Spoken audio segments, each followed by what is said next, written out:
Hello guys, मैं हूँ Ajaz sir. आप देख रहे हैं गोल्डन साइंस क्लास। आप सभी का स्वागत। आज हम पढ़ेंगे अरबों द्वारा सिंध पर आक्रमण। ठीक है, अरबों द्वारा सिंध पर आक्रमण जो एग्जाम के व्यू से बहुत ही इंपॉर्टेंट क्वेश्चन है, जो बहुत छोटे, जो हम बहुत छोटे हैं, बिल्कुल नोट्स के रूप में आप सभी को देंगे। ठीक है, तो पहले अरबों द्वारा सिंध पर बीजे, यानी सिंध में होता है भारत। पहले भारत सिंध, ठीक है, तो सिंध को भारत को ही सिंध कहा जाता है। ठीक है, तो अरब के राजा ने कैसे भारत में यानी सिंध में कैसे आक्रमण किया, कैसे वहां से विजय प्राप्त हुआ, इन सभी बारे में जानेंगे। ठीक है, तो हम स्टार्ट करते हैं। तो सबसे भारत में प्रथम आक्रमण सिंध द्वारा 711 उबैदुल्लाह के द्वारा हुआ था। ठीक है, उबैदुल्लाह के द्वारा 1711 ईस्वी में हुआ था। और दूसरा आक्रमण 1711 ईस्वी में, दूसरा फर्स्ट आक्रमण, इसे सेकेंड आक्रमण है। ठीक है, इसे सेकेंड आक्रमण कहते हैं, यानी सेकेंड युद्ध 1711 बुदेल के द्वारा हुआ था। लेकिन ये दोनों आक्रमण जब हुआ, ये दोनों युद्ध हुआ था, ये क्या असफल हुआ, यानी अरब के राजाओं ने सिंध पर विजय नहीं प्राप्त कर रहे, हार गए, वो अपने वापस चले गए। ठीक है, तो असफल। तो क्वेश्चन पूछ सकता, असफल आक्रमण किसके द्वारा होता? तो 711 ईस्वी में हुआ था। कब? उबैदुल्लाह के द्वारा और बुदेल के द्वारा। ये दो राजा अरब के थे, जो इन्होंने सिंध पर क्या किया, युद्ध किया, जो ये क्या असफल हो गया, यानी विजय नहीं, हार गए और अपने चले गए। लेकिन एक साल बाद फिर 712 ईस्वी में मोहम्मद बिन कासिम के नेतृत्व में मुस्लिम आक्रमण दोबारा हुआ। ठीक है, जिसे इन्होंने क्या किया, मोहम्मद बिन कासिम सिंध पर विजय प्राप्त कर लिया और ये जीत गए। ठीक है, तो सफल आक्रमण, इसे सफल कहते हैं, सफल। ठीक है, तो सफल युद्ध जब कब हुआ था, आक्रमण हुआ था 712 में, किसके द्वारा? तो मोहम्मद बिन कासिम के द्वारा। उस समय जब मोहम्मद बिन कासिम ने जब सिंध पर युद्ध किया, उस समय का राजा दाहिर का शासन था। दाहिर का क्या था? शासन था। तो दाहिर राजा का नाम था दाहिर। ठीक है, तो दाहिर का शासन कहते हैं। 712 ईस्वी मोहम्मद बिन कासिम ने क्या किया, पहला मुस्लिम आक्रमण किया, जो विजय प्राप्त किया, यानी इसे सफल आक्रमण कहते हैं। उस समय यहाँ सिंध का राजा दाहिर था। ठीक है, दाहिर किस वंश का था? चच का वंशज था, चच वंशज था। ठीक है, ये कौन सी ग्रंथ है, बुक है? ठीक है, चचनामा ग्रंथ, चचनामा ग्रंथ। ठीक है, चचनामा ग्रंथ सबसे पहले अली अहमद, कौन कहता? अली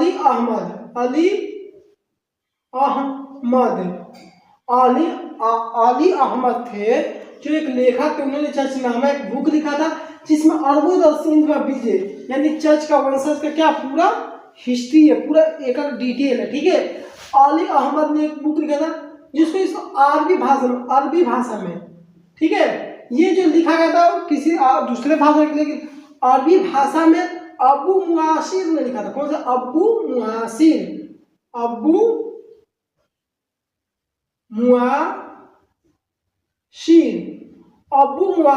ठीक है, एक चचनामा ग्रंथ है, जिसको कौन लिखा था? अली अहमद लिखे थे, लेकिन अरबी भाषा में अबू मुआसिर ने लिखा था। ठीक है, तारीख जब 8वीं शताब्दी आया, तो सिंध के ऊपर अरब आक्रमण क्या हुआ?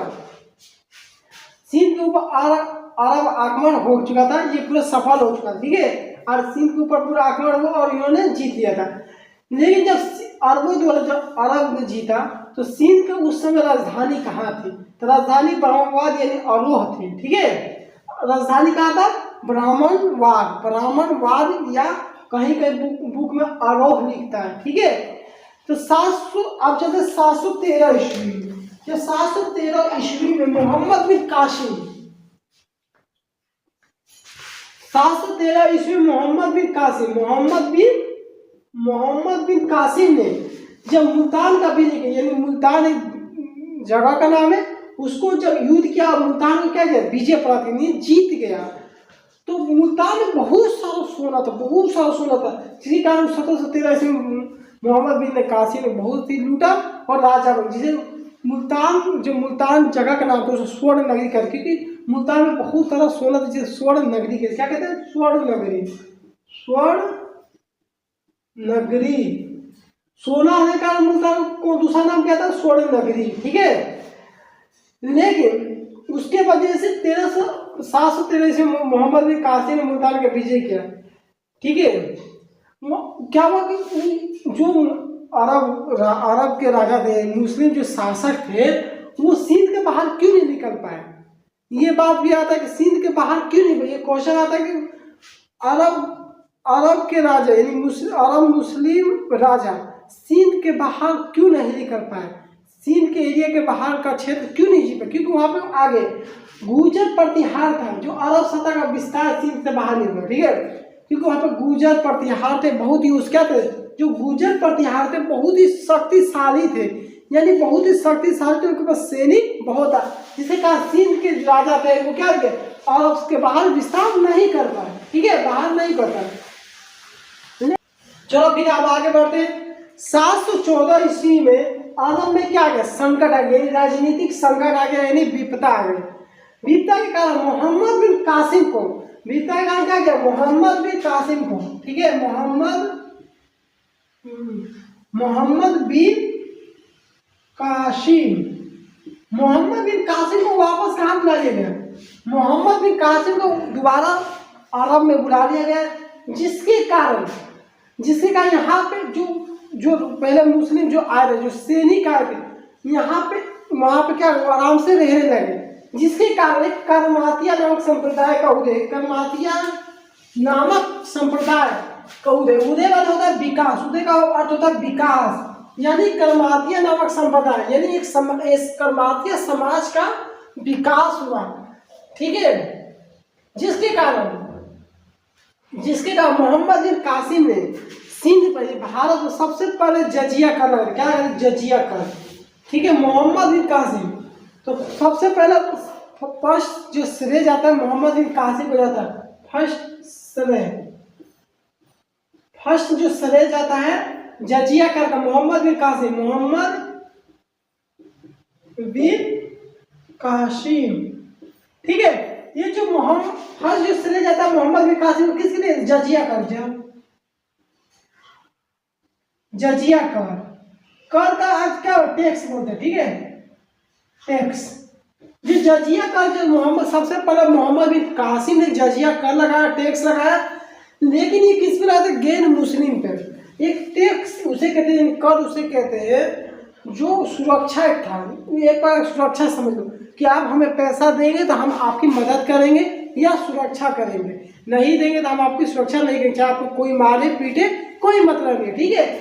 लेकिन ये जो जजिया का किस किस व्यक्ति पर नहीं लगाया, तो जजिया का बूढ़े व्यक्ति, महिला, बेरोजगार व्यक्ति, पंडित आदि पर ये क्या किए, विकलांग पे इन्होंने कर जजिया कर नहीं लगाया, ठीक है।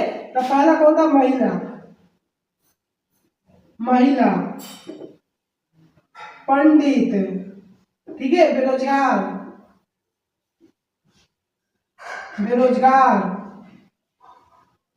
व्यक्ति, ठीक है। उसके बाद विकलांग,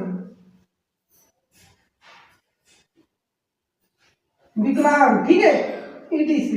इन्होंने महिला, बेरोजगार, बच्चों पे भी नहीं लगा, ठीक है, ठीक है, बच्चा हो गया, महिला हो गया, बेरोजगार व्यक्ति और विकलांग पे इन्होंने क्या टैक्स नहीं लगाया, ठीक है। इसके बाद इन्होंने यहाँ के जो लोग थे, अरब के जो लोग थे, यहाँ पे इन्होंने, क्योंकि अरब में क्या होता है, ये रेगिस्तान एरिया था, जिसके कारण बालू रेत था, जिसके कारण यहाँ ऊंट पालना और खजूर की खेती की, किसकी खेती की, तो ऊंट खेती की, खजूर और ऊंट की, ठीक है। यानी खजूर की खेती करते थे और ऊंट क्या करते थे, ऊंट क्या करते थे, पालते थे, ठीक है। तो खजूर की खेती करते थे और ऊंट क्या करते थे, पालते थे। ये बहुत ही इंपॉर्टेंट है, क्योंकि मुझे अरब लोगों ने किस चीज की खेती की शुरुआत की, तो खजूर की और ऊंट पालने का काम करते थे, ठीक है। इसके बाद एक श्रेय और जाता है, अरब वासियों का एक श्रेय और जाता है, नोट कर लीजिएगा। जो जितने भी चाइना में कागज हो गया, क्या हो गया, कागज, कपास, छपाई खाना, बारूद, ठीक है। जितने भी जो यूरोप में होते थे या चाइना में, जैसे कागज हो गया, सफाई खाना हो गया, छपाई खाना यानी जिसमें हम प्रिंट करते हैं, ठीक है, छपाई, ठीक है, छपाई खाना यानी छपाई करने के फैक्ट्री। तो आलू हो गया का ये सब किसकी देन है? तो अरबों की देन है, ठीक है। अरब वासी ने ही कहाँ से लाया था? यूरोप से या चाइना से लेकर आए थे, ठीक है। इसके बाद एक लेनपुल व्यक्ति थे, यानी लेनपुल जो वैज्ञानिक था यानी लेखक था, उन्होंने कहा कि जो अरब द्वारा, जो अरब लोगों ने, अरब के राजा ने जो सिंध में किया, ये ऐतिहासिक इस्लामिक घटना नहीं, मात्र नहीं है। मैंने इसको ना के बराबर कहा कि इस्लामिक घटना नहीं है, नहीं ये ऐतिहासिक घटना है, इसलिए ज्यादा इतिहास भी देखने को नहीं मिलता, ठीक है। उसके बाद पंचतंत्र का अरबी यानी पंचतंत्र, एक पंचतंत्र संस्कृत बात, उसके अरबी अनुवाद किया किसमें? तो कालीवादी नामक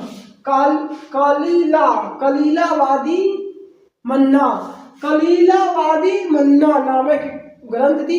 उसमें किसको पंचतंत्र का अरबी अनुवाद क्या नाम है? कलीलावादी मन्ना नामक, ठीक है, नाम दिया। क्या नाम दिया? कलीलावादी मन्ना। ये हमेशा इंपॉर्टेंट है, ठीक है। तब तक के बस ये हमारा कंप्लीट हुआ। ये अरबों सिंध पे भी बहुत ही इंपॉर्टेंट और बहुत ही नोट से इसको आराम से याद कर सकते हैं। हम नोट आपको पीडीएफ में प्रोवाइड करा दीजिए ताकि आप चीज याद करके आज क्या करें, आप एग्जाम पास कर सके जब तक के लिए जाएंगे।